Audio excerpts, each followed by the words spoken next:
দরিদ্রদের ত্রাণের চাল আত্মসাতের অভিযোগ উঠেছে ফরিদপুরের বোয়ালমারীর শেখর ইউনিয়নের চেয়ারম্যান কামাল আহমেদের বিরুদ্ধে।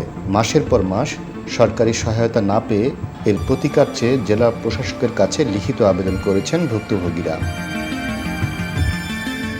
এ ইউনিয়নের শেখর গ্রামের প্রায় 40 ব্যক্তির নামে সরকারি বরাদ্দের ভিজিটি কার্ড ইস্যু হলেও তাদের কপালে মিলছে না সরকারি সহায়তা।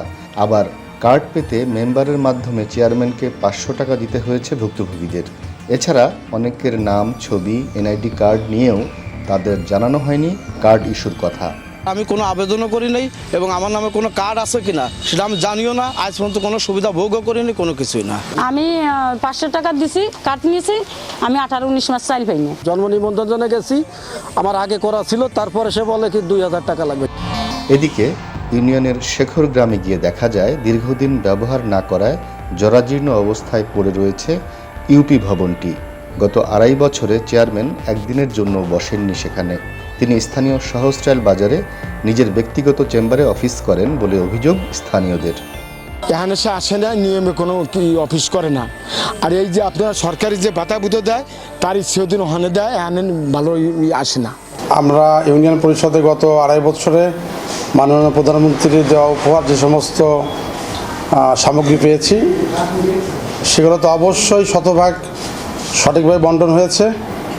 এছাড়াও আমি সবসময় আমার নিজের ব্যক্তিগত পক্ষ থেকে আমি সাধারণ জনগণকে অনেক সহযোগিতা করে থাকি এবং সেটা আমি নিজে যে অর্থ বরাদ্দ পাই তার থেকে আমার কাছে মনে হয় যে আমি বেশি মানুষকে নিজের ব্যক্তিগত পক্ষ থেকে দিয়ে থাকি। রাজনীতি করি, রাজনীতির প্রতিপক্ষ ছিল, আছে এবং থাকবে।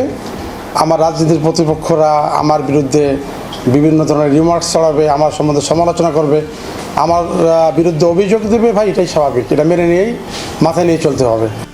এ প্রসঙ্গে জেলা প্রশাসক মোহাম্মদ কামরুল আহসান তালুকদার জানান, বিষয়টি নিয়ে লিখিত অভিযোগ পেয়েছি, দ্রুত তদন্তের জন্য অতিরিক্ত জেলা ম্যাজিস্ট্রেটকে দায়িত্ব দেওয়া হয়েছে।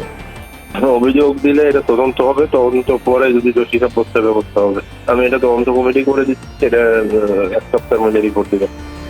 দ্রুতই এ সমস্যার সমাধান করে অধিকার আদায়ে সহায়তা করবে জেলা প্রশাসন, এমনটিই প্রত্যাশা ভুক্তভোগীদের।